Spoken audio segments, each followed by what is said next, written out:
Hi, everyone. Welcome to the Seattle Angel Workshop series that we have for startups and investors that are starting to look at the early pre-seed stage. Today, we're going to talk with Geoff Harris, who was a participant in Seattle Angel Conference early on and an early board member as a part of our efforts to get something set up. And he was the SPV organizer, the one that gathered the troops and made things happen for Seattle Angel Conference number 7, but then went on to become the one of the partners in Flying Fish Ventures. So we wanted to have a conversation with Geoff about where he was and how he got to where he is and how he feels about all of that. So Geoff, if you want to introduce yourself and start the conversation, we can go from there. Sounds good. Thanks, John. Thanks everyone for coming.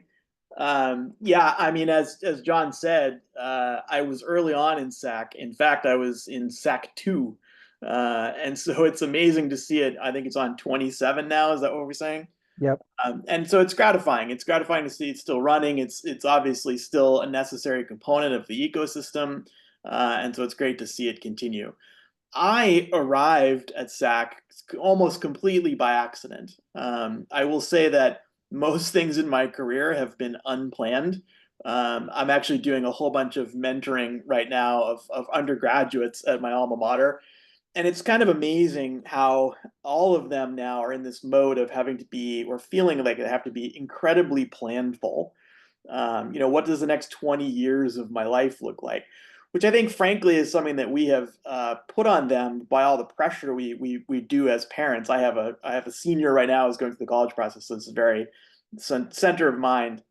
And the pressure and the need for a perfect resume when you're coming out of high school, I think continues in college, and it's not the healthiest thing in the world. And so the advice that I give to all of them is let the path evolve, let it reveal itself over time. You will figure it out.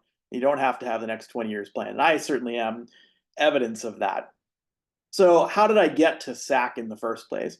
I spent a very long time at Microsoft, and the last thing that I did there was to run the natural language team for the company, and that will obviously recur as a part of this story of how I arrived at Flying Fish. But after I did that, I quote unquote retired, as one did back in those days. Not necessarily with an idea of doing nothing, but not with a specific plan in mind.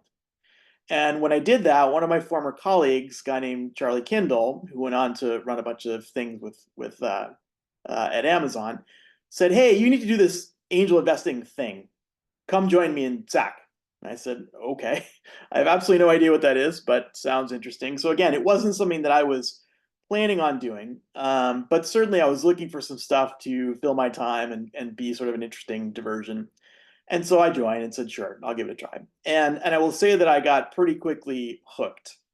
And part of it was the value of sort of de-educating my Microsoft brain. Any of you who are at Microsoft, have ever been at Microsoft, and certainly back in the day, there was a way of doing things that was very Microsoft. And you didn't necessarily know that there was a world outside that did it differently. And so when I first started seeing startup pitches, they would say, "Here's our team, here's our back end person, and here's our front end person," and my brain just couldn't compute it. I'm like, "You mean like the lead, and like there's a team behind them?" And they're like, "No, that's it. This is the person who does all the work." And it like literally didn't compute. It took me several pitches to kind of start to realize there was a whole other way of doing things, and so that was very valuable in sort of helping my education post Microsoft. And so I got super into it, and I got more and more deeply into it. As John said, I ended up being the manager for SAC 7.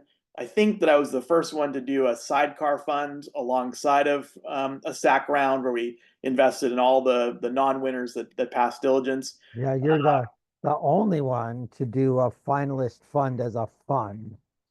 We've done a lot of sidecars along the way, but you're the only one that did it strategically across all of them. But you did something special with that fund that we need to dive into. But yes, Yeah. say more. And I will say at that point, that was at least partially with an eye towards this may be something that I want to do more deeply, more professionally, and maybe raise a fund. And so it was a bit of a dry run to see like, what does that look like structurally? What does it mean to run a fund? So there was some planfulness in that piece of it.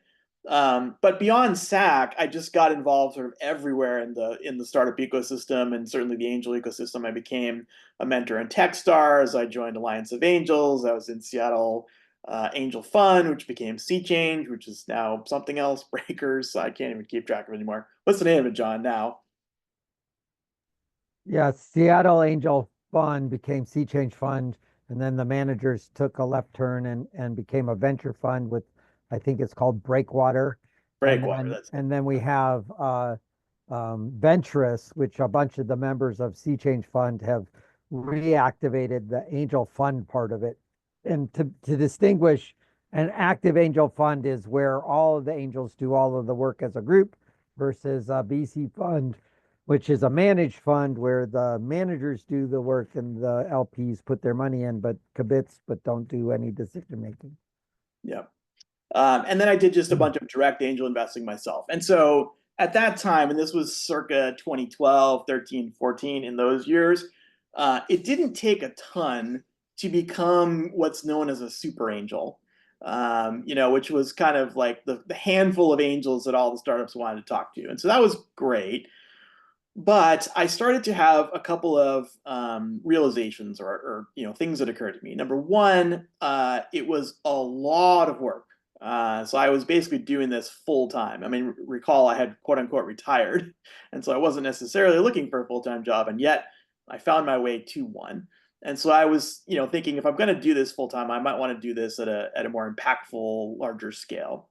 And number two, as an individual angel, even a super angel, I just had the sense that I wasn't necessarily seeing all the best deals. And so for those reasons on a personal level, combined with my feeling that Seattle at that time was like really barren when it came to venture funds. At that time, there was like three, and none of them really were seed funds. And so I just looked around and thought, in the backyard of Microsoft and Amazon, and with all the sort of second order startups that were starting at that time, the Remitly's and Aperities and all those, it just seemed crazy that there was basically no institutional seed funds in Seattle.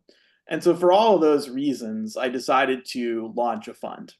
And I did it with two other partners. So one is Heather Redman, and she was very similar to me. So she was a quote unquote super angel and had done a bunch in the angel ecosystem and was super active. And that's where I met her, and we ran into each other doing due diligence on deals and talking about the ecosystem and whatnot. And then our third partner is Frank Chang, who I worked with for years at Microsoft, including the time where we were building AI systems. And so we spent like a good year making sure we really wanted to do this. I will say, as a note of caution, like starting a venture fund is not for the faint of heart, and it's quite an endeavor, and I'm happy to go as deeply into it as folks want. But you shouldn't do it lightly. And so we spent a full year making sure we really wanted to do this, because every fund is a 12-year commitment, really at the very least. That's probably optimistic. And so we decided we were going to do it. And so we set off and raised our first fund, which we closed in 2018. We've now run to our third fund, and we're off to the races and having a good time. I will say there's another part of the story, which is what's the thesis of the fund, and that's the AI part of the story. And so when it came time to do the fund, you need a thesis. What are you going to invest in? As angels, we were not particularly focused. As angels, it's your own money. You can do whatever you want. If you see a good deal, invest it. If you want to be, intellectually stimulated, you can invest in whatever you want. And so when it came time to do a fund, like you really need to describe your thesis. And so AI ML became obviously the thesis for us. And that's back to the experience we had at Microsoft. So, obviously AI is going through a moment right now, but it is by no means the first. And really the last major one before this was the wave that, Frank and myself really lived through. And that was the point at which Geoffrey Hinton proved that neural nets work great for AI. This was not known at the time. Neural nets were thought to be kind of a dead end in AI. They've been around for like 75 years, but they were thought to be a dead end. Along comes Geoffrey Hinton, proves like, no, in fact, they work spectacularly well. And that was a giant bomb in the industry. we completely rewrote everything in Microsoft from the ground up, and it was really impactful in the way we thought about our thesis going forward. To put a bit of a bow on that, Geoffrey Hinton just won a Nobel Prize for that work. So it was a pretty big deal. And oh, by the way, is really the beginning of the story for how you end up at, ChatGPT. And so it was obvious to us that AI should be the thesis for the fund. That was not an obvious perspective in 2016, 17, 18. And so it was interesting to have those conversations with prospective LPs. And we can delve into that at length. But that is the thesis for the fund. It remains a thesis for the fund. Obviously, now that is an obvious thesis, and it's much easier to have conversations with LPs about it. But that's been very rewarding for us over the last several years to kind of see the puck come to us. And so that's kind of where we're at. That's my origin story, and I'm happy to answer any questions. Well, why don't you talk a little bit about what it's like to be an investor in somebody else's fund and what it's like to be a angel investor leading a group of people, and then what the fund of the, finalist fund was and how that little baby experiment gave you perspective, I guess, and then, walk your way up to you're in fund three at Flying Fish. It was what, an $80 million fund that you raised? Am I getting the numbers right? Yeah, Fund 2 is a $70 million fund. Fund 3 is actually still being raised, so technically I shouldn't really be talking about it right now, but Okay. we'll let you know when it's actually finally done. Okay. So, you sort of walked up the curve from just, pay in the very beginning of Seattle Angel. We don't even let you talk about valuations. We keep you on business fundamentals, and then you become the SPV organizer, and then you do the valuations, and then you did the finalist fund, which had its own set of knots. Start there and walk your way up a little bit in terms of where were the insights that came out of that? Yeah, I mean, I would say you add complexity as you start to layer these things on. The beauty of SAC as a model is you end up with an investment of one. And so it's very easy to think about it structurally, like, it's easy to put it into an entity. That entity only lives as long as that investment. There's no weird calculations of how you think about multiple investments and fair market value and all that stuff. It's pretty straightforward, which is good. Then you do the sidecar fund, which was structured as a true fund. So it has, a fund entity. It also has a management entity. It has all the proto things you would need to raise a real venture fund, but just obviously at a smaller scale. But that was really a test run to understand what the mechanics are. How do you set up one of these funds? How do you maintain the entity? What are the reporting requirements that exist? How do you think about interacting with investors and reports to investors? All of those things have to be done, and by the way, are still being done. I still run that fund. It is still in existence, and it has two investments left in it that are alive. And so it was a great experience to kind of figure out what that piece of it looked like. And oh, by the way, a little bit of fundraising. I should say that the investors in that fund were not sourced solely from the SAC members. So I basically went and hit up, my rich friends, to put a fine point on it, and said, "Hey, you should invest in this thing." And that's absolutely what we did to go raise Fund 1. And so that was certainly a useful experience to figure out what resonates, like what is the pitch that people want to hear, what gets people to actually write a check. That was a great experience for that. And then you kind of roll into Flying Fish 1, and again you add a lot more complexity, because now you are, a fiduciary. You are managing other people's money. You are, subject to all the various regulations that exist in the SEC, and you got to understand all that stuff. And there's a bunch of complexity, and so that was really eye-opening. I would say a thing that has continued to be eye-opening is the level of back office that exists in running a venture fund. And of course, it gets more complex, right? As you layer on more funds, now you have more complexity. So, I mean, as just a fine point, we have to write 3 quarterly reports now for the 3 different funds. And so that's, a fair amount of work every quarter. And then of course, we have another challenge, which is, okay, so the fund invests at the seed stage. and holds money in reserves for follow-on to keep our pro rata and the deals that are going well. That kind of lasts us through the Series A. So then what do you do, right? As a good venture fund, we have pro rata rights that continue on. So we have rights to invest in Series Bs and Series Cs, but no money in the fund anymore to do that. So what do you do? Well, what we have done traditionally is spin up an SPV for every single one of those, right? So if there's a Series B coming up that we deem to be investable, we offer it up to our LPs and we say, hey, Series B for company X is coming up. Here's all the parameters. Do you want in? And then we spin up an SPV, which is in essence very much like SAC, a fund of one thing, and go and do it. Now, again, bunch of complexity with that. I mean, for those who lived through the death of, God, I don't even put them out of my name. Who was the Sure. Sure. The death of Assure. We used to use a firm that managed these SPVs for us to some extent, and they blew up spectacularly, like right before Christmas one year. Yeah, exactly. So, I mean, that level of complexity just compounds as well. I think we've done like 7 or 8 of those now, and that's another tax return every year. That's another set of reporting. That's, just the back office to it really does expand, and the complexities of valuation and audits, I will also say. The SAC stuff, none of the SAC stuff is audited. As soon as you do a real venture firm, you're getting audited, and that's a whole other level of complexity and a whole different world. And like the way that auditors think about the world, super different than the way that VCs and founders think about the world. So you have to learn a whole nother language, a whole nother motion. It's a lot. So, not asking anyone to cry for us, but that has been an insight, is like the level of complexity just to run the fund before you do any searching for investments or helping your portfolio companies. So your first fund was what size? 36 million. And your second fund was twice that at 70. Yep. Yeah. And the first fund was mostly angels. I would say mostly high net worth individuals, most of whom were not angels. Okay, sorry. I meant they were individuals investing their own money in this program. For And the then most part, is that is that true.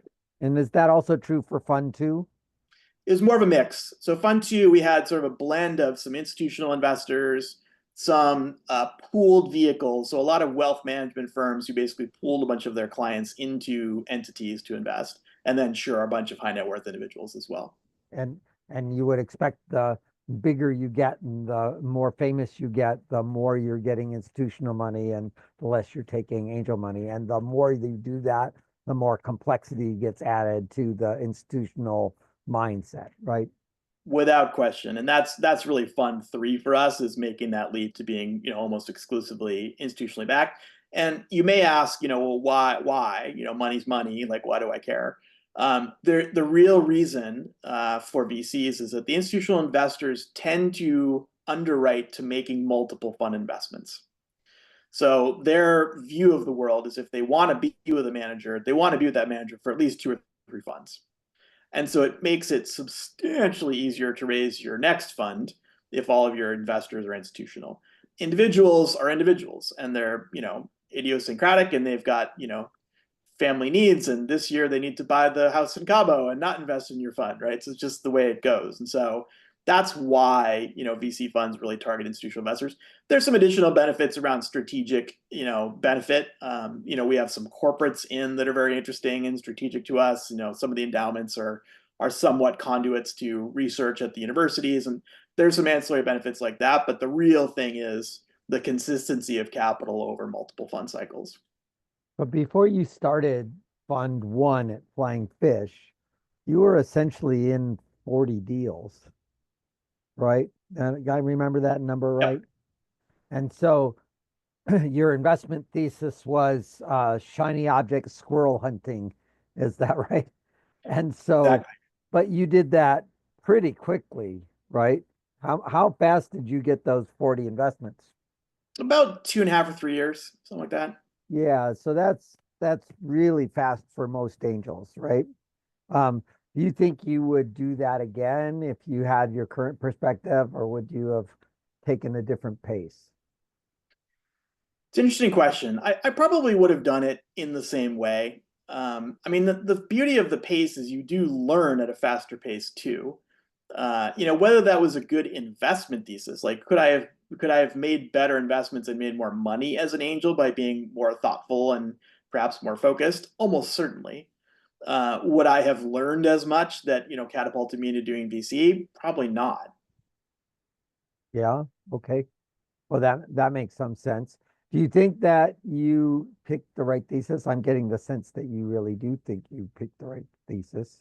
For the Um, firm and the fund, absolutely. Yeah. yeah. Now I keep telling the story of a certain lettuce company. Um, and so in Seattle Angel Conference, we do review the companies, select quarterfinals, semifinals, finalists, and then a winner that is the one that we go. And lately in Seattle, we've had probably 2 to 3 sidecars for each cycle. So maybe half of the 6 finalists are getting funded. But you saw something was pretty and shiny, and you decided to go for that. I'd like you to talk a little bit about what the arc of that investment thought was. Yeah, it's an interesting case study because it is something that I wouldn't do today. It was definitely a shiny object, and it was a very interesting pitch. I mean, this was a long time ago, and they were doing hydroponic lettuce, and they had the guy from. Well, I think they still are doing hydroponic lettuce. They are. That's sort of part of the punchline of this story is they still are in existence. I wrote the check, I think in 2012, so we're now in year 13 of this company still being technically alive. Um, yeah, and so I mean they had a great story, right? I mean they had the guy from NASA who had done hydroponics from NASA, and like it was a lot of things checked out. There was a very good case study, and so I chased it down, did my own diligence, and decided to write the check. And so I think the first or second check into the deal, and they went on to raise a bunch more money from angels and a little bit from sort of pseudo institutional, and the company still exists. However, they are very much what you don't want in Angel Land, which is basically a zombie, right? They are technically alive, but I would say, basically have zero prospects of finding their way to an exit. And certainly a learning that I had back then, or learning I had now, sort of after the fact, is man, as an individual angel, it is really not a good idea to be the first check in, and certainly not to be almost alone, right? I mean, there needs to be enough syndicate around you, with people who kind of know what they're doing to make this company get to the next stage of funding. And so that was a huge insight at that point. And so being an individual angel can be a fine thing, but unless you are Mark Cuban, don't be first. Don't lead the Yeah. thing. Or at least understand that you have a role as the first to be the lead angel to drive a whole bunch more money in and to drive to the next round of fun, close the current round at enough volume to get to the next round and then to help close that round, right? Yep. Because that's a very active role, right? You didn't take it as a very active role, as I recall. Yeah, that's right. I didn't know any better at the time. And I would say another thing to not be, I don't know what the right word is, but don't put the money in and close on a safer note, on a rolling basis. Like absolutely make sure that if a round is coming together, that the full round comes together and everybody puts their money in at the same time. Right. So you want to have enough money in a round that round takes you to a milestone that has a big uptick in valuation somewhere in the company and that they get a kick and get momentum at a new level, whatever that might be. Yeah, I Not mean that, I would say that's an ideal path. I would settle for is able to raise more money at all. uh, Uh, right, it's the valuation uptick is nice, but like you have to, if someone will keep the dream alive, even at a down round, that's not necessarily always a bad thing. But there are plenty of companies who get stuck, right? They get a little bit on the journey and don't get to any sort of metrics that anyone will give them money at any price. And right. that's really what you want to avoid. Well, and often I think founders can't distinguish capital expenses from operational expenses, and they take this investment and they put it all into operations when they need to be putting it into transformation and capital changes of their company productivity, right? So when you think about your current companies, which are like a giant step up in terms of the maturity of the company, What kinds of metrics do you look for now that you think you might have wanted to look for when you were doing your quick run of 40? Yeah, I mean, we still invest in pretty different kinds of companies, and so the metrics we look at are pretty different. So, what do I mean by that? In the AI space, we generally speaking invest in what we consider three different categories. So, one is platform AI, where I would distinguish that by saying that AI is the business. And so that tends to look like either ML ops, kind of the picks and shovels tooling for helping people build AI systems, or things like responsible AI, where there's monitoring or anti-bias or that sort of thing. And so that's one set of things we invest in. Another is obviously vertical or applied AI. You can sort of think of that as vertical SaaS, but there's other things in there. And then generative is its own category, which actually kind of bifurcates into two different business models. So we invest across a whole bunch of different kinds of things. And so the metrics that we look for are a little bit different. But let's start with the simple case, like a SaaS company. There, our analysis really is sort of two-phased. Phase one is we believe our thesis is to win today, you need to, be able to create some sustainable differentiation in your AI. And you therefore have to have a team that can do that. And so that's our first pass. Like, do we believe that is true? Do we believe that this team is good enough to build something that is differentiable? Then, if it's a SaaS business, then we flip over and look at all the same metrics that any other, generic VC would look at on the SaaS front. And so, at the very early stage for seed, that generally speaking looks like what is the in market traction? What are the customers? What is the quality of those customers? What's the ACV? What's the sales motion? What's the time to close? I mean, all the sort of general things you look at for a SaaS business. LTV to CAC is a little bit harder to calculate in those early days, but we'll certainly look at it if there's early signal there. And so that's kind of the metrics on that front. But on the platform side, for example, there's often way less to work with. And so there, we're really indexing very, very highly on team. And so we believe strongly that, the talent that can really build differentiated AI systems is still fairly finite, and it's highly concentrated. It's highly concentrated at the big five tech companies and at OpenAI and DeepMind. We believe that the highest density of talent is at DeepMind. And so we have spent a tremendous amount of time building a network at DeepMind. And we've now done 7 and are about to do our 8th DeepMind spin out.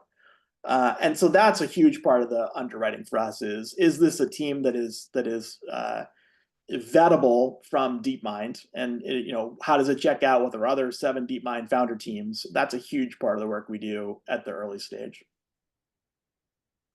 And so, as I recall, your earlier funds didn't use the word AI quite as much as you're using it now. And so you've sort of pruned off areas of focus, I think. Can you talk a little bit about that shift? Or am I imagining that shift? No, I would say you're not imagining it. I would say that we said a lot of things that we would do that we didn't actually do, right? So our thesis seemed more expansive than it actually was. And certainly there is the odd, like totally non-AI investment, like at least one that I can think of in Fund One, our friends at Joe Coffee. But for the most part, we really were kind of focused on AI, even though there was other things we said we would do that we didn't really do. So that pairing hasn't really happened. I would say that the two evolutions of thesis are, number one, our first fund was very focused on the Pacific Northwest. So back to the origin story of like, hey, why does Seattle have no seed funds? We believed the need was here and that the outsized advantage we would have is here. And so Fund One really only invested in Portland, Seattle, and Vancouver, BC. As that evolved, a couple things happened. AI started to become obviously more impactful in the world. There were many more AI deals. We were getting much more inbound AI deal flow from across North America. And it became clear to us that to really be an AI investor, we couldn't just do that in the Pacific Northwest. So we had to expand the geographic footprint, which we did in Fund Two. So Fund Two, we basically invested across North America and a little bit outside North America when we could sort of, call it a US entity. Fund 3, we're more or less removing the shackles altogether, and certainly doing the UK and other places in Europe. So those are the evolutions of the thesis. So I have this European angel conference thingy. Do you think that the individual angels doing their first 40 deals ought to be considering Europe, given that you're considering Europe in what is this now, fund 5 of your efforts? I don't know. I mean, if they're angels that are in Europe, of course they should be. I would say individual angels that are here in Seattle, I would be cautious about making individual investments in Europe. What I might Yeah. think about is being an LP in a fund. And just sort of parenthetically on that, like these things are not mutually exclusive. And I don't think I had a full appreciation for that when I started on my angel journey. But they really are actually self-reinforcing, right? If you are an LP in a fund, you get to see some of the deal flow from that fund. And you get to occasionally co-invest with that fund in arguably higher quality deal flow. So being an LP in a fund is a good way to be a better angel. Right. And if you're going to do 40 deals and half of them are LP deals, then you get a bunch of connections and communication and access to deals that make your other 40 interesting, right? Yep, So sure. that's good. Um, but my argument has been, 80% of the people who are accredited by federal law are below 5 million. And so in my mind, nobody below 5 million should be investing alone. They should be investing as a group. And so I don't know where you started with that, but do you think it was better for you at the beginning to be investing as a part of a group or to do your individual investing and to figure out where you were as an individual? Because you had the choice of both, right? Yeah. Again, I think as an angel, you have to view the effort as not just monetary. Well, let me rephrase that. If you view it as just monetary, that suggests one strategy.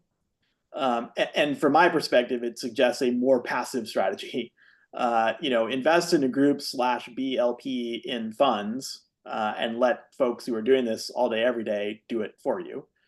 If you view it as not just monetary and there's other things like you are looking to meet other like-minded people, or you're thinking about doing your own startup, or you just want to learn about a new technology area, or you're thinking about joining a fund, or you're thinking about raising a fund, like there's a gazillion things you might be interested in getting out of doing angel investing that are beyond monetary. And that was certainly my case. And so I think that the stuff I learned by doing it all and doing it quickly was important to me. And so it was not just a monetary strategy. If I was only focused on the very highest returns, I wouldn't have done it the way that I did it. Yeah, right. Um, if I am investing in your fund, whatever number that is, as an angel writing a check to you, what's the dynamics of that? Some funds have a minimum of 250K. Some funds have a minimum of 25K. How does that work in the context of seed funds, and how does that work in the context of Series A funds? Yeah, I mean, everyone's a little bit different, and there are different kinds of funds as well. So there are accredited investor funds and there are qualified purchaser funds. And that matters, right? So accredited investor is the much larger, more expansive view. I don't know if actually I should know, but I'm not sure if the things have changed. But generally speaking, that's been $1 million in assets, not including your home, and 200K in revenue in Yep. income, 300K if you're a married couple. So that's a threshold that like pretty much most tech workers in Seattle can get across. And so that's one thing. Qualified purchasers is another deal. That's $5 million in liquid assets, investable assets. So back in the day, we used to have both of those. We'd have parallel funds, one for accredited investors, one for qualified purchasers. In our current fund, Fund 3, we are only qualified purchaser. So and now to be an investor in our fund, you must be a qualified purchaser and thus have $5 million in liquid assets. Our minimum is 250K. That's just what we're doing for reasons that I can go into if people care. But lots of funds, particularly smaller funds and fund ones and twos, that need all individual investors, will often usually be an accredited investor fund so they can capture all of those folks and have smaller minimums. As you say, Right. 25K sometimes, 100K. I mean, it all kind of varies. But the basic mechanics of it remain the same, which is as an LP, you commit that amount of money. You're not writing that check for the most part. There are some angel funds where you write it all up front, but for the most part, a fund, a venture fund, calls the capital over time. And sometimes that's actually quite a long time. Like for us, it's like 5 years. Because we spend roughly 3 years making initial investments. So finding all the, let's say it's 20 investments in the fund, like finding all those and making those investments. That's like 3 years. The next couple years is follow on. So the ones that are growing and succeeding and raising subsequent rounds, and we still have capital in the fund, we will invest that to keep our pro rata, and that's kind of what it takes to call the fund. So this is a conversation that we have a lot with LPs. Is like, wow, 250K is a lot. Well, it is, but it's not really, because it's really like 50K a year for 5 years. And so the mechanics of that are pretty consistent across different funds. The way that people interact with the funds, that very much varies, right? So some funds are more interactive. I mean, the old Seattle Angel Fund, Sea Change Fund would be that model where like all the individual angels are actually contributing to diligence and participating. In a fund like ours, where we have, professionals, quote unquote, I call myself a professional, doing the work, the LPs are much less involved. And usually there, that will look like two levels of involvement. One is if we know one of our LPs has an expertise in some area that we need to call on, we absolutely will. So like we have folks that are in the data center space, which is obviously a very hot space these days. And when we want to diligence something there, we'll definitely call on them. And then co-invest, right? So it is often the case that there's room in a round that could be filled out by some of our LPs, and so that we will offer to them. And then that whole follow-on post, exhaustion of the fund. So like a Series B, where the core fund is out of money, but we still have pro rata rights that we can fill. We'll offer that up to LPs. Right. So just some definitional things for the audience. Accredited investor is $1 million in the 200K discussion before Reg D 501, I think it is. Qualified purchaser is $5 million, but in between is a qualified client at 2.2 million, and each of those thresholds open up doors as you go further and further. I'm curious about why you decided to close the accredited investor door rather than just having the two fund structure that you had before. So Oregon Venture Fund also has the two fund structure, right? There's the accredited investor pattern that you can come in, or you can have the institutional pattern, which is qualified purchasers, right? What's the reasoning for you to remove the accredited path? A couple of reasons. One is just logistics. So having the parallel funds is a pain in the butt. So it's two funds to manage. Every time you make an investment, you have to wire twice. You have to have these ratios. You have two audits. Like there's just complexity to doing it. Number two, where we are with our minimums of 250K, it was a vanishingly small amount of investors that were accredited investors who were willing to make a 250K commitment. So we just made the call, and again, Fund 3 is really all about institutional investors for us. We just made the call. It would be much better to have a single fund. Let's just do the qualified purchaser fund where 95% of our investors were in anyway.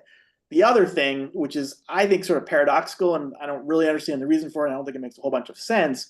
The qualified purchaser fund, you can have 999 investors. The accredited investor fund, you can only have 99.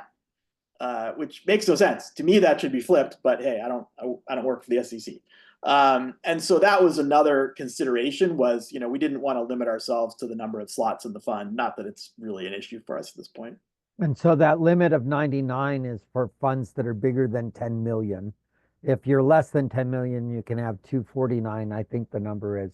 And so, yeah, there's these little weird sharp edges in the SEC rules about where you can stand and what you can do with it. And it's not always clear where it is, and you end up having to have a lawyer take you through that. So talk to me a little bit about your professional support team, the people that you have around you that support you in all of these things that are the sharp edges in accounting and legal and insurance and whatever, right?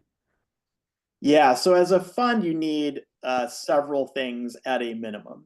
You need a fund administration platform. You need tax and audit. You need legal, And really, I'll say you need someone to interact with all of those things, which in our world we call a CFO, but you need that function. And so we have all of those things. So on the fund admin side, we use Carta Funds Admin. So Carta, the same platform that all of you are surely familiar with as angels, also runs a fund administration business, which is a different thing. So it shares the platform, but it's really a pretty intensely people-led business behind the scenes. And so they do the accounting for the funds, they do the preparation of all the information for tax and audit. They do some of the mechanics of reporting. They do all that sort of some of the back office stuff. We then have tax and audit firms. So these are third-party firms that we use and contract with to do tax and audit for the funds and the management company. We should talk about management company too, by the way. It's another thing people probably don't really know anything about. And then who did I forget? Tax, audit, fund administration. We have a full-time CFO, so he's an employee of the firm, and he really spends a pretty good chunk of his time interacting with Carta, and so all the back and forth mechanics of that. And then legal, right? So legal takes two forms, I should say. There's fund formation legal. So we have counsel that all they do is help us set up the funds and then help manage the funds from a legal perspective. So whenever there's a question about, hey, can the LPAC do this? Which, by the way, I should define LPAC. So LPAC is a limited partner advisory committee. So think of that as our board of directors as a fund. And so that's, again, structurally something you probably don't think about as you're thinking about raising a fund, is to have such a thing. But if it's a question of like, hey, can the LPAC do this or that? Does it require a vote? Those are kind of questions that go to fund legal, fund formation legal. Then there's deal by deal legal. And so that's where, we're negotiating a term sheet, let's say, with a company, or there's, some question about our rights and responsibilities as a board member sometimes, because of course we sit on lots of boards. That's deal legal. Now we can track that out. We basically choose a different firm for every deal. Like there's several firms we work with that we like. And so we'll say, okay, this week we're going to go with this firm. Some firms, bigger firms than us, have that function in-house. So a lot of firms have in-house counsel, particularly for the deal stuff. Yeah. So one of the things you did when you dropped the accredited investor thing is you also made it harder for a feeder fund to come feed you, right? Have you done anything thinking about feeder funds at all? Well, I'm just sitting here thinking, what do you mean by feeder fund? Because I'm not sure that we did that. We might have done it. Well, so if we had a bunch of angels that were willing to put in, 20K a piece to join your thing, put them into an SPV and feed them in, right? There's a bunch of companies that are starting to get Series A and Series B feeder funds that raise the 250 minimum or the $1 million minimum to get into some of these later stage funds so that accredited investors can play, right? That is fair. We've certainly made it harder. Not impossible, but we've certainly made it a lot harder. So it's important to also say for the audience that it turns out that individuals are not the only things that are accredited. Any entity that has 5 million in assets is accredited. So a nonprofit or a for-profit company that has 5 million in assets qualifies as accredited. And then if you have liquid investable assets, it qualifies as being a purchaser at a certain point, but then it raises up to 25 million that you need to have as a corporate investment entity that's investing in these things. So it does raise the bar substantially for creating a feeder fund. So you made that choice intentionally. Yeah. That's good. But then there is this option I want people to know about. But you basically blew through your angel investing process pretty quickly and went on to professionalize pretty quickly. Are you happy with where you are, I guess? And was the angel thing useful in that process, or would you have done that part a different way? Yeah, I am very happy with where I am. Personally, I'm very happy with where the firm is. And the angel journey was absolutely seminal. I mean, I don't think we would be where we are if we hadn't been on that journey. Um, I can't honestly, I can't imagine coming to it de novo and just waking up one day and saying, I'm going to raise a venture fund. Well, Uh, there's a lot of people that are going to college that are asking that very question, right? How do I become a venture investor? Blah, blah, blah, right? What is it you think that they miss when they pretend that they're going to go be an associate and learn how to do this? Well, I don't know that they miss anything when they say they're going to be associate. Like if they're rolling out of undergrad saying like I'm going to go raise $100 million venture fund, then I would like some of what they're smoking. And so that's a different thing. But the question of like should I have a career in venture and how do I start it? That's a valid question. And I have opinions which I readily share with them. And I literally am doing this right now with a bunch of undergrads, um, which kind of look like this. If you are a founder, why are you going to listen to a VC? I would assert it's because they have some experience doing the thing you're doing or a thing like the thing you're doing. They've at least burned their hands somewhere. Right. And Yeah. so if you're rolling out of undergrad, like, is a founder gonna like take a bunch of advice from you? Like, probably not. And so that says that as a new graduate, you're probably going to join a bigger firm and become, an entry level employee, which means that you're not going to do a lot of the cool stuff. Let's be honest. Like you're going to do a bunch of grunt work and you're going to learn the business, as you should, right? Kind of the same analogy of like if you're joining Google straight out of college, like you're probably not going to work on Gemini. You're not going to like formulate strategy for Gemini day one. So I think that's a fine path. I personally am biased against it because it's not the path I chose, and I don't think it's necessarily the best path. Certainly to like be senior at a venture firm. I would rather have folks go do something, be a founder, right? Do something in the world, and then come to venture. But that's my bias, and that's my opinion. Certainly, you can do either or. You can absolutely join a venture firm and grow your way up, and someday become a GP. Um, but it's a long journey, and I think a lot of folks, similar to folks who join a consultancy or an investment bank or whatever, get disillusioned on the way to that journey and go and do something else. Yeah. So I I sort of have an investment bias towards impact investing, where I think that your investing should not only be about helping company do something cool, but that something cool ought to make the world a better place. And so there's sort of this, get angels to put their money in places which will cause the world to be better, right? And for me, that leads me to the belief that it's interesting to create active angel funds where people work together to do that, which is a very different dynamic for where you're at, right? You're more in the Microsoft working on a technology, driving a whole bunch of things. Where does the experience you had with the active angel stuff that we did compare and contrast with this work that you're doing in terms of driving the AI forward in a certain place? And does impact fit into that experience for you at all? It definitely does. I mean, we don't put ourselves forth as an impact fund. I mean, that label carries some weight and bias, and people come at it from different perspectives.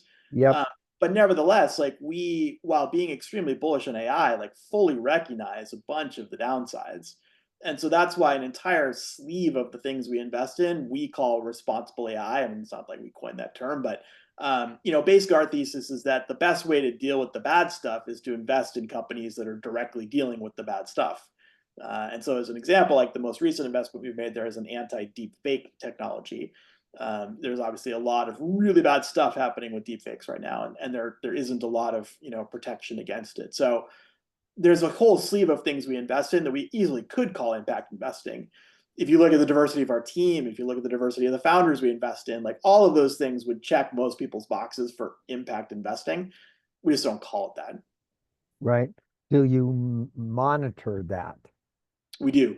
Yeah. You have an internal set of critical things that you worry about that manages that. Well, Yeah. that's very interesting. And do you communicate that in your letters to investors? We often do. And we have some specific LPs that, in fact, require us to report on that stuff. Oh, that's interesting. All right. And so, in the natural evolution of your professionalism in this thing, do you think you'll just get bigger and bigger funds and later investments, or do you think you're going to level out in some place?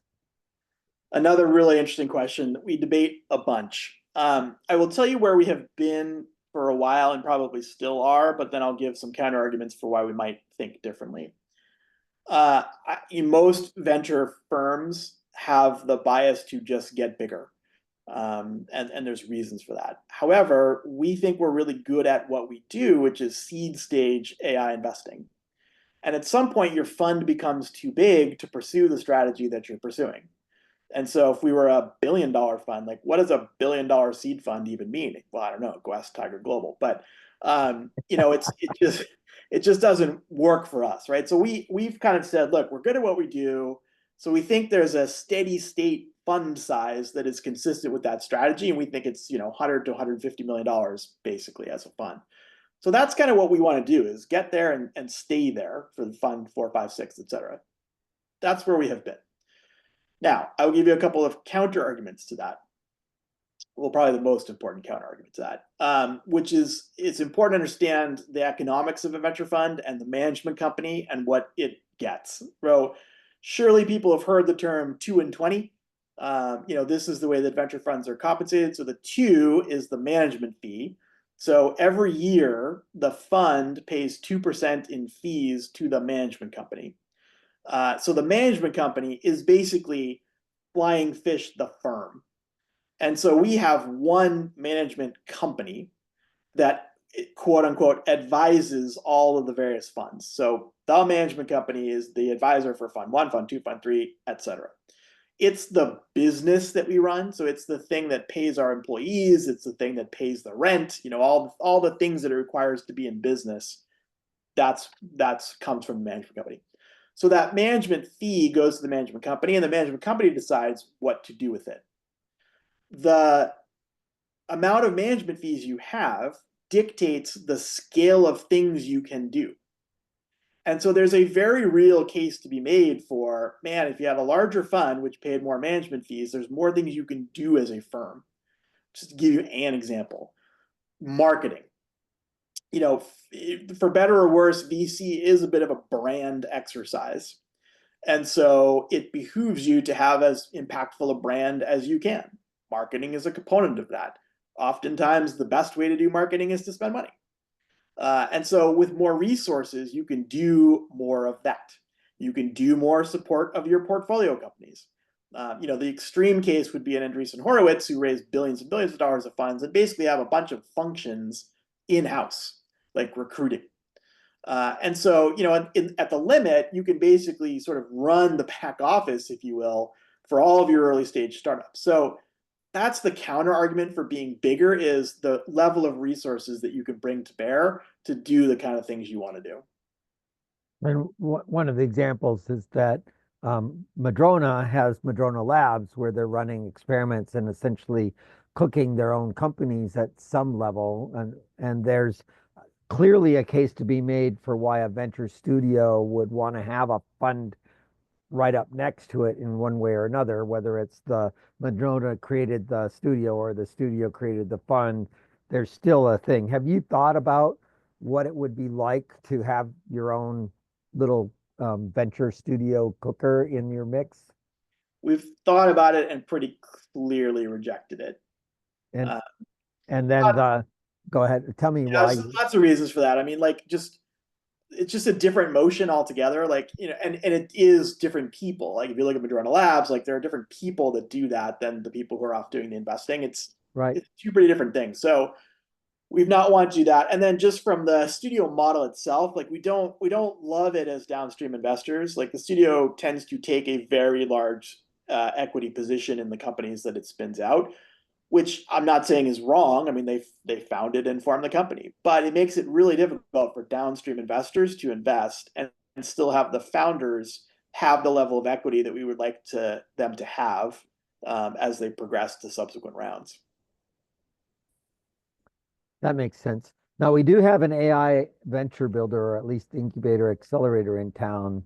The A2 AI2 group with Jacob and such. How's the interaction with them work for you? It's great. I mean, it's awesome to have them as a partner in town. One of the things that we still have to make a case when we talk to investors is like, why is it good to be in Seattle? And one of the things we cite, of course, is the Allen Institute and both the research side of it and AI2 as the accelerator and incubator.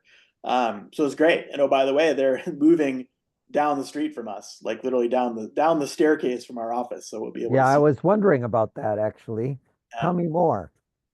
Yeah, so they're doing AI House, which I wanted them to spell HAUS, but they didn't take me up on that.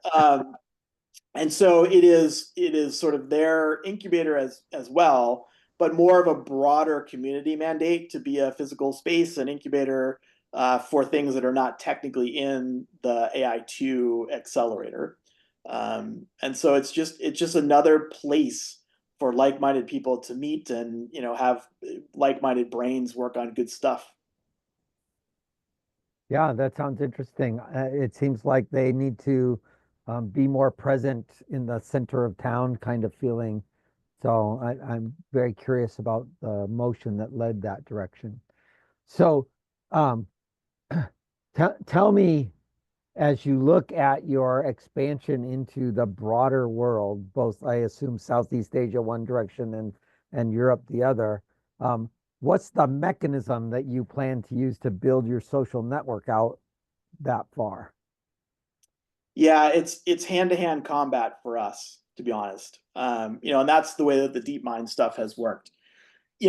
If you look at sort of our competitive threat in the world, it's really hard for us to compete against the Andreessen Horowitzes of the world with the resources that they have. And so they have the wherewithal to be social, I'll say, right? To have a digital outreach that works to some extent. We don't really have that. So we have to be more authentic, which is a word that my partner Frank does not like, um, and really be kind of hand to hand. And so that's the network we've built at DeepMind over years, right? Our first investment in a DeepMind spinout, a Fund One company called Phaedra, they helped us build a network, and all the subsequent investments have done the same. To the point now where when we go to London, which is where most of the DeepMind folks are, they all meet with us, right? They all have coffees and drinks and whatnot, and that is not a thing they do for other VCs. As you might imagine, given that everybody else kind of knows that DeepMind is the place with the best talent density in AI, every other VC on the planet is pinging those guys all day, every day, and they just ignore them because they have to. Like they would never get any work done if they didn't. But the fact that we have built a really authentic network with a bunch of their peers that vouch for us is what gets us the face-to-face meeting, and that's what gets us the deals. Right. Well, that makes sense. So we have expansion from our European stuff into the UK happening as well. So that's starting to cook for us as well. I want to give other folks a chance to engage here. So I'm going to take the spotlight off and make it more of a community view here, assuming that worked for everybody. So anybody have any questions they wanted to ask? I'll start with Kevin. It sounded like you had a couple of thoughts that you wanted to bring up. Yeah, I think that so much of this is super fascinating. Some of it's like well above my head, but it's great to know that there's things out there I don't know. You're talking about generative AI like 20 minutes ago in terms of like those two theses that you had. What were those? It's really different business models. So let me Yeah. describe it by an example. So we have one company in our portfolio called Variational.ai. So they're up in Vancouver and they're a generative AI model for drug discovery. You could go different routes with that same technology. So on the one hand, they could have said, "Hey, we have the best platform for drug discovery on the planet. We're going to license it to everybody. Merck and Pfizer, come on in. The water's warm, right?" If they do that, they're very much a platform company. They're an AI platform. But with the exact same technology, they could say, "No, we have the best drug discovery platform in the world. Why would we ever let anyone else use that? We're going to make our own drugs. We're going to go after our own targets." And in that world, they look very much more like a vertical biotech. So same exact underlying technology, two completely divergent business models. Got it. Got it. Cool. So, Kevin, do you want to take a step in on how you are engaging with AI as a game producer? Yeah. So right now we're definitely using it for IO. Um, you can describe the food or take a picture of the food and then get kind of a facsimile of the nutrition information. Classic things of like you can't know what's inside of a burrito by taking a picture of the burrito. But we're trying to give kind of a good enough um, idea for gamers in our kind of first MVP. A lot of the dreams that we do have around um, what we could do with the AI is mostly very intelligent suggestions, learning what you like, learning what you might want to do depending on your goals. Um, but after that, it is kind of trying to, I don't know, build that kind of TikTok social side where like you can start to discover foods that are hopefully aligned with what your goals are or what other people in your network like. All right. So, I'm guessing, Jeff, that a game that is utilizing all kinds of AI to filter their input and output and some of their background stuff is like not particularly interesting to your AI thesis, even though they're all papered over with AI. Am I right on that? I'll say it depends, and I'll say it this way. First, let me say, like, once upon a time, there was sort of an axiomatic feeling that Chat GPT wrappers were not interesting. And all those companies would flame out and blah blah blah blah blah. We're less picky about that. I don't know if it's the right way to say it. Like we're less judgy, maybe is a better way to say it. Like at the end of the day, if you're solving a real problem, it doesn't really matter how you're doing it. And I'm always reminded of the DocuSign story. So back in the day, DocuSign came out and people said, "Oh, Shaw, like that's not interesting. Digital signing, like there's no moat there. Adobe's going to do that tomorrow. Like these guys are going to die." And what everybody missed was like, but they solved a real business problem, right? They solved the end-to-end workflow in a way that was sustainably differentiated, and lo and behold, they're a public company. So there's absolutely the ability to build a real business, even if the technology underneath is not necessarily differentiable. So now, if that were the fact pattern, I would say there's a very real chance to be able to build a real business. But yes, it is probably not one that we would invest in because our thesis is we want the AI to be the reason that you're going to win. You're not winning in spite of, you're winning because of, right? So that is the case. But the fact pattern as described here could be that, right? We would want to know like who's on the team, like what are you building? Are you building your own models, right? Do you have a data set that is proprietary? Is there a flywheel? Like there's all a bunch of questions we would ask to figure out, is there a there at the AI level for this company? So that's the questions we would have, but it wouldn't be an automatic like, no, that's not interesting. Cool. Totally. Thank you. That's awesome. Thank you. Ashwin, your hand's up. Hey Jeff, fascinating conversation. I want to go back to your angel investing only days because your start sounds very much like the start that I have, and even the philosophy that you talked about, like let life bring you the things that you're interested in. That is very much where I find myself today. So I'm curious, in those early days of angel investing after SAC 2, like how did you go about, like what were your key lessons as an angel investor? What would you tell yourself or someone like me who's very early in angel investing? Like, what are the things that I should, what are the gotchas or things I should look out for, and what should I go full steam ahead? It depends a little bit on what your objectives are. And again, that's where I go back to if your objective is just to make money, I have easier answers to that question, right? If it's other things and like maybe this progresses to raising a fund or whatever, like then it becomes harder to answer. But I would say generally speaking, I think it's useful to try to find your way to the best deal flow.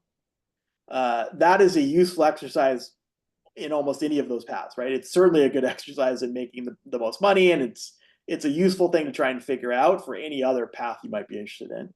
And so that's where I would spend my time, is what are the networks that you can get into? What kind of profile can you build for yourself that deals come to you? I always think of angel investing as kind of a pyramid, angel investors as kind of a pyramid. And at the top of that pyramid is, Elon Musk and, all, those guys, right? Sam Altman, right? Like those guys get in whatever deals they want. But as you work your way down the pyramid, like you don't. And so where are you on that pyramid, and what kind of deals can you get into because you're on that pyramid? That's kind of where I would spend time, is figuring out how to lift yourself up that pyramid, whether it's, real or imagined, right? Like let the reality come to you. So let me do my little rabbit hole here.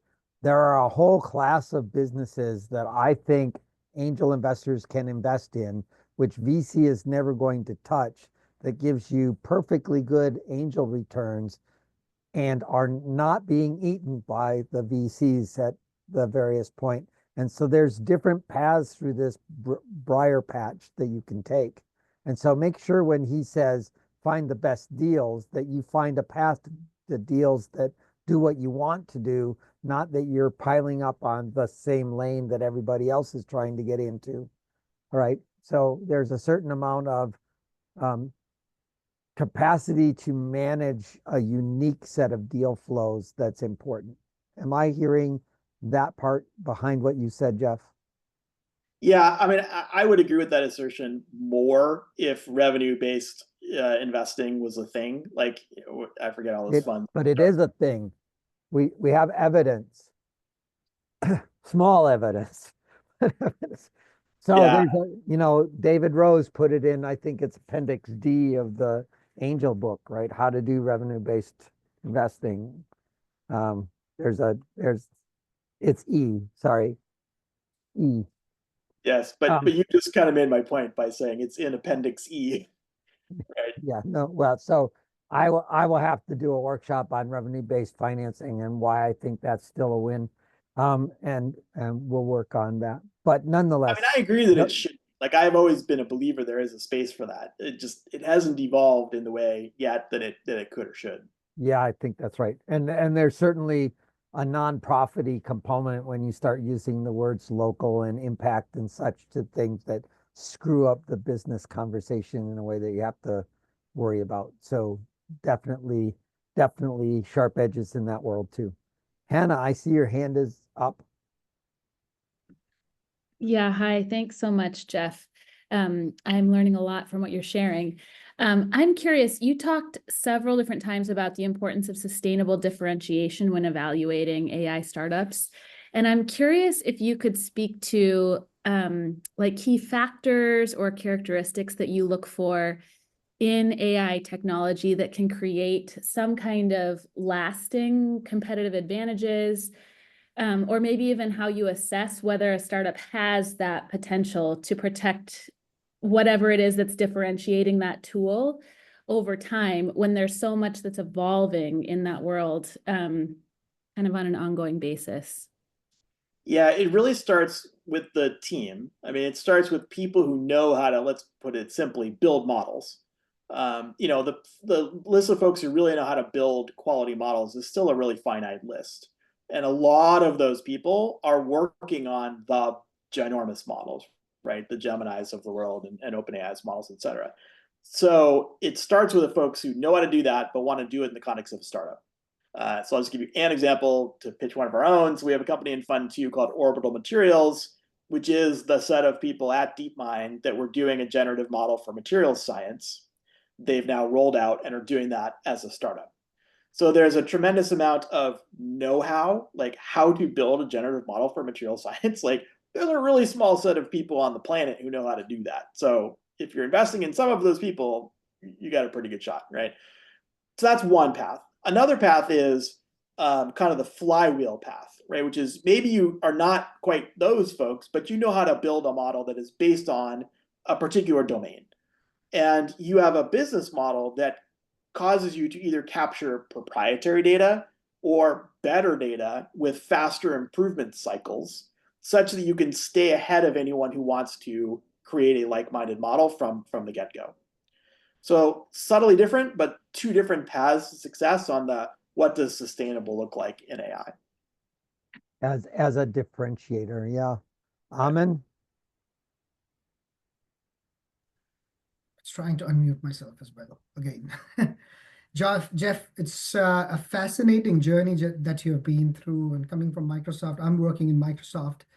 So what I am really interested in knowing is, for someone like me who wants to go into venture and angel investing full time and still working and still has a young family and so on and so forth, what would be your advice for someone like me to go into venture and angel investing when you have so much, I would say, responsibility on your shoulders with, getting your day-to-day job and getting your monthly paycheck from Microsoft and whatnot?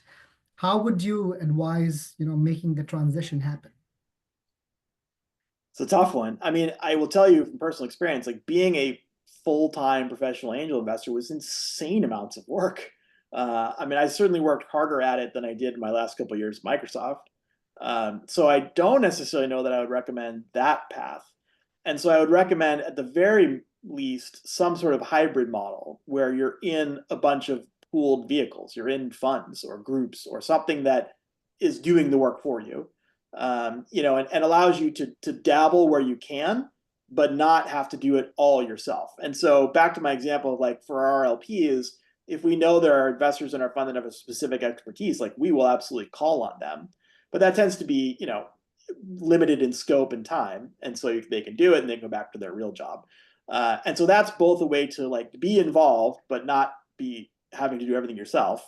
And also build up a decent portfolio that you both get to see some of the good stuff happening in startup land, but also have a decent shot at returns. And then every once in a while, you can take the swing yourself, right? Whether that's a co-invest, like, hey, I really like this one deal that Fund X is doing because it's my space and I understand it really well, so I want to co-invest.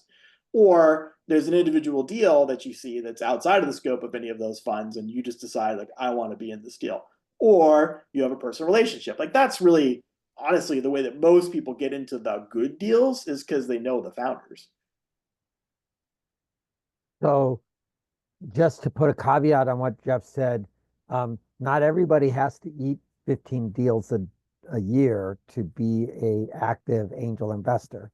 So you could actually cut that pace in half and you'd still be ahead of most angel investors. And so if you were doing 6 to 8 deals a year, it's possible to do that without having to burn the candle at both ends, right?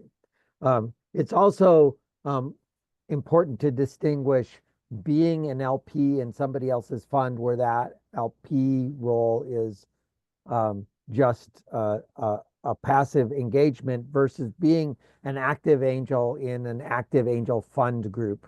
So Venturous being the current instantiation in Seattle, or Oregon Venture Fund in Portland, are both active angel funds where you can be an LP, but you're doing as much work as you want to put into it, and you can pace yourself at that as well and make it go. And they're both writing the 6 to 8 investments a year kind of number as well. And so one of the problems with angels that are new angels is that they write too many checks that are too big too fast, right? And so there's a certain amount of slowdown, make many small bites, do it in a group, hold hands, and that'll get you a lot further, a lot safer without frying your brain quite as fast. And at least for me, with my mental calculation, the math that I use is how much of your net worth can you burn in a fire barrel, and that's the money you should spend, not other money that might optionally be used for something you want, and then divide that by at least 20, and probably more than 20, maybe 40, and that's the size check you should be writing. And if that, for most people, their net worth is below 5 million. So most people should never be writing the individual 25K check, right? Most people should be writing group checks where they're writing many smaller checks. And unless you're at the, 10 million and above net worth kind of thing, there's a difference between being a super angel writing those 50 and 100K checks and being a sort of entry level person as a member of a group writing the 5 to 10K checks, right? So worry about your check size early. Is that something you would say to people, Geoff? I would, and I would also go at it from the other direction, which is the founder direction, right? Which is that most good founders certainly don't want to take a 5K check directly, and even a 25K check, probably not, unless they know you or you bring some real value to the table. Like they'll take a 25K check from Sam Altman, but they're probably not going to take a 25K check from you if they don't know you. And so if you, again, back to my point of being in the best deals, if you want to be in the best deals at 25K, don't try and write it yourself. Pool that in some vehicle that the founder's taking a $500,000 check from a group that you happen to be part of. I mean, that's sort of the principle behind the angel list syndicates, right? Is that, hey, I'm a founder, I can take money from Andreessen Horowitz. Why the hell I want to take your 25K? Oh, it's $1 million because it's an angel list syndicate. Fine. Right. The reason that I don't lead with angel list syndicates is that there's a habit of them not being very effective with their due diligence. And so it becomes more of a let's all party in the same party place and spend some money. But my due diligence is random, let me say. And so and not to endorse angel list syndicates per se, but that model of like there's a bunch of people pooling. Totally. I'm a big believer in syndicates. I think that the core thing to a syndicate is that you make sure that the core group of people in the syndicate actually do effective due diligence, and then that'll make it good. And remember that if you're doing it yourself, that means you're the point person doing the effective due diligence. So you should figure out how to do that well. Any other questions or thoughts among people? I want to pick on Sudhir if he would turn on his camera. No, he's gonna stay quiet. So Sudhir is the leader, one of the two leaders of Seattle Angel Conference 27, and so we are currently full. We sold out 26 and 27 at this point, so we are now looking at getting people into the European one and the one in the fall at this point. Any other thoughts? I can throw one more out. Yes, please. You were mentioning that, Fund 1 was in the Northwest, Fund 2, North America. I assume that's kind of like Waterloo and like, California. What are your thoughts on the Northwest right now? I'm right now based in Vancouver, so it's been kind of tough. Yeah, it's okay. Thank you for saying that and pointing it out, because I was about to give a different answer. Vancouver in particular feels rough right now. Yeah. I gotta say, like, but Seattle feels great. Honestly, there's a lot of negativity that I think we bring on ourselves. Like I think we're way too hard on ourselves, and we're always comparing ourselves to San Francisco and have this inferiority complex, and everything's always crap. And it doesn't even necessarily, just rely on the startup ecosystem. Like, just my friends are like, oh, Seattle, downtown Seattle's terrible, and it used to be so much better. I'm like, when was it better? Like, what are we comparing? Like, what are we hearkening back to the halcyon days of Seattle? Like, were you not here in the 80s when like people were like, let's turn off the lights, everyone went home? Like, anyway, okay, end of old guy soapbox rant. I think it's the startup ecosystem is super healthy. Like when we started, like I said, there was like 3 funds here. And all of those funds, by the way, were founded in like 1999. And so there was very little fund formation. I mean, Founders Co-op was one that was doing yeoman's work. That was sort of in between those endpoints, but there was very little. Now there's like 15 funds from pre-seed to, certainly Series A and beyond. Plus, I have a list of 64 in my list. 64. Well, there you go.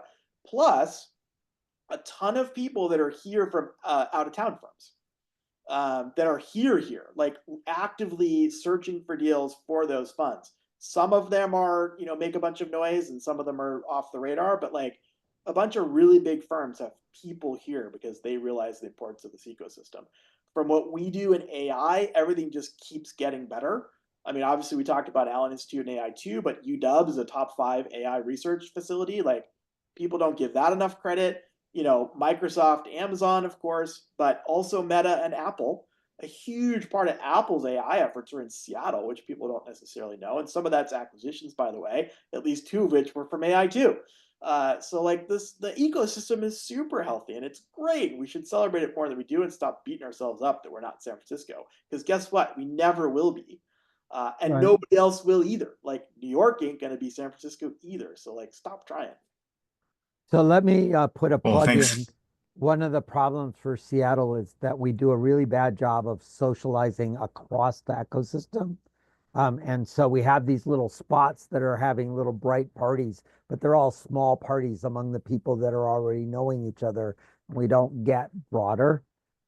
In May, Web Summit is coming to Vancouver. It's an inordinate opportunity for Vancouver, but it's also an inordinate opportunity for Seattle. And so Web Summit has transformed the ecosystem, the total startup ecosystem in Portugal, dramatically changed it because it causes this focus. What I would ask you in Vancouver and ask you folks in Seattle is to get your energy focused on participating in Web Summit. Bring some piece of Seattle into the conversation and some piece of whatever you're doing in Vancouver to the conversation, and try to get that thing hot so that it actually builds the intersection, not only among the people in Vancouver, but between Vancouver and Seattle.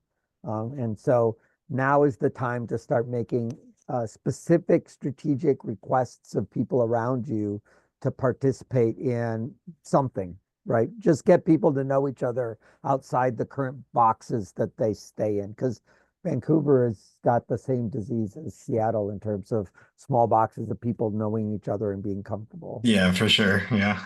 Yeah. All right. Any last questions for folks? So let me ask you, Geoff, what's your plans for Web Summit? Good question. Well, we're working on it. And largely because these conferences can be real forcing functions, like reason by analogy, LA. Once upon a time, LA was not an approved venture ecosystem, right? I mean, the venture ecosystems were Boston, New York, and San Francisco, period, end of story. And then LA became a thing. Like, how did that happen? I mean, LA as a tech ecosystem is crap compared to Seattle, right? But they had Upfront Summit. And Upfront Summit really drove the awareness of the ecosystem, all those interconnections that you're describing. And that's really how they became on the map. And so Web Summit is a great opportunity to start doing the same kind of shining light on the Pacific Northwest, as Upfront. And by the way, I'm sorry, I'm always guilty of calling it the Pacific Northwest, which is a very un-Canadian thing to do. So my apologies. Cascadia. I'm from Portland, so yeah, my wife's Canadian. All right, fair enough. But Cascadia would be a better term. We should use it more often. Yeah, that's true. We should definitely use that term a little bit more. There we go. We have Sudhir. And Sudhir, you want to say anything about your journey as a part of SAC 27? Oh, yeah. First of all, nice to meet you, Geoff. I've been just hearing, it's very insightful conversation so far. So thanks for taking time. My journey, it's been fun. Been investing about 2-3 years now. I've been with Microsoft, now in startup. Mostly doing like the syndicates that you talked about, right? For last 2 years, and last 3 times I've been with SAC as well. It's been a great experience, right? One question I have is in terms of John and I have been talking about expanding internationally, right? So, for example, how can we take SAC, sort of similar fashion of SAC to India? What that means, right? Do you have any insights on that in terms of have you seen something like this work in other countries? I know we have expanded to Europe and and Well, also we have the Okanagan Angels Summit in Kelowna, BC. So Yeah. that's international at that point. I don't really, definitely beyond my scope of experience, and I don't have any great ideas. I would say two things. I would say cautionary tale is Yeah. Techstars. So Techstars, I would say, grew too fast or tried to grow too fast and took on a bunch of partners that drove them to do things that they necessarily didn't want to do. So I just be cautious about how fast and far you expand. But the other thing I would say is a useful person to talk to might be Will Poole, who runs Capria. So it's sort of an accelerator for VCs in other markets, including India and a lot of Africa as well. So he's got a lot of thoughts, I'm sure, on that question, and much more intelligent on it than I. Whom did you say? Sorry, Jeff? Will Poole. Poole. I'll make an introduction. I know. Will. Okay. Yeah, he's from and- Microsoft. Once upon a time, he ran the Windows client team at Microsoft. Oh, okay. Awesome. Very good. All right. All right. Yeah, and he also is part of the Unitas Fund, which is also a Seattle tech fund that invests in India. So he can answer some core questions about that process. So Yeah. we have this same motion now in several cities. We have a motion in London. We have a motion towards India. So we're starting to see it bubble among our alumni. All right, Geoff. I have Okay. one technical question, not necessarily angel investment, but in terms of, where the AI is headed, right? I know you're doing into a lot of AI investments and which are ground up technology, landscape changing, right? In terms of AI and technology, right? I feel like we're at a space where, Gen AI is good, right? It will give you a lot of, it can give you a lot of code, right? Quickly get ramp up and get started, but it is nowhere ready to go to be a production deployment in by any means, right? So what are your thoughts on that? What do you think, how things are probably going to evolve? Well, I'd say two things. I wouldn't say that it's not ready for production deployment, but I would say that it's scoped. Like you have to basically figure out what is it good at and where can I actually derive value. But certainly I would agree that actual enterprise deployment lags anything that you would think given the public, perception of it and all the press that it gets. And the dirty little secret is like the folks that are really making money in the space right now are consultants who are trying to help enterprises figure out how to play this stuff. So I agree with that piece of it. But where I think it's headed, this is why, like, even though I'm an NLP guy, I don't think LLMs are that interesting, frankly. They're pretty dumb, right? Like it's architecturally, we can't get where we want to with that model. And so when you talk about things like agentic AI, for example, which is clearly kind of where the puck is heading, can't do that on LLMs. You can't. Like you need a reasoning engine, right? I mean, you need something that's like, I know that I've made a mistake, right? I know what I was working on. You have to have memory, of course, which is like a separate thing, but you need a reasoning AI. And so like that's where all the research is focused, is on what architecture will get us there. And so that's what we're most excited as the next step function is when someone really has a breakthrough there. All the open AIs of the world are trying to say they do, but it's not true. So when we really do have a true breakthrough there, that's going to be amazing. And I would say another thing we're watching carefully, cautiously, is quantum on that dimension. Because when that comes to the fore, and it's always like, is it 6 months or 50 years? Don't know. But when it finally comes, like it's total game changer for a lot of things, but AI in particular. And so that might be the thing that gets us that step function. Got it. Interesting perspective. Yeah, I feel like Gen AI currently is like text completion engine, right? It's not reasoning. Well, and let's say it's a better text completion engine. It's a better text completion engine. But that's good. Like we need that. Like this, we need that. Yeah, right. But it's like if you think it's all being and all seeing, then you're going to be disappointed. It solves a lot of problems, but I feel it doesn't solve all the problems that we need to take a software to.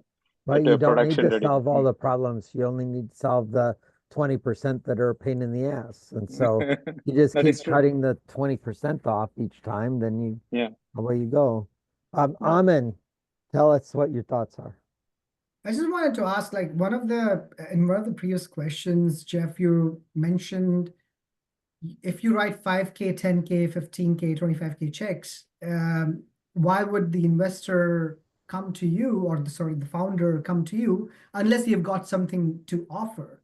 Similarly, should you then be only looking to invest in those startups and companies where you have something to offer and you realize there are synergies between what you offer and what the founder and the startup is trying to do? That Is is it the both ways? fundamental thesis of our angel conference. Yeah, I think it's a complicated question. I think again, it comes back to a little bit of what your intent is. If your intent is just to make money and make the best money you can, then you would be thrilled to be able to write a 5K check to OpenAI 10 years ago, right? And never talk to them again. Never help them, never say a word, right? And someday they send you a check for $10 million. Like, that's a great thesis for making money. If you want to do other things, like you genuinely want to help teams, then of course that's not as interesting a strategy. The in-between is where you are making the case to the founder that you have something to give them so that they will take your money, right? That's like a different motion. And so I think as a strategy, I mean, certainly that's what we do all day long, right? We try to convince, like folks from DeepMind, for example, that we are hugely value add to them. And that's why they should take our money instead of Andreessen's, right? And so I think as a strategy to get into deals you want to be into, yeah, you should definitely do that. Do I think you should only look at deals that you could help? Again, depends what your thesis is. Like if you're trying to make money, like no, don't take, OpenAI if you can squeeze some money in there off the table. Got it. Thank you. And Geoff, thank you for doing this. I really appreciate it. We're gonna try and get you set up with the Fund Manager Peer Learning Group to dive in a little bit deeper. I'll send this around both to the Peer Learning Group and post it up on the YouTube channel. I really appreciate the work you're doing. Thank you. And please include me in any way I can help with the Web Summit efforts. So if there's anything I can do, I'm happy to try and put some energy into that. Will do. And thank you for the work you do. And thanks for organizing this. And thanks to everyone who attended. Thanks, everyone. We'll get some more up onto the meetup group and make this go. If you're not on the meetup group, please do sign up to the Seattle-Angel meetup group. See you next time. Take care. Bye-bye. Thanks very much. Appreciate your time, Geoff. Bye. Thanks. Bye-bye.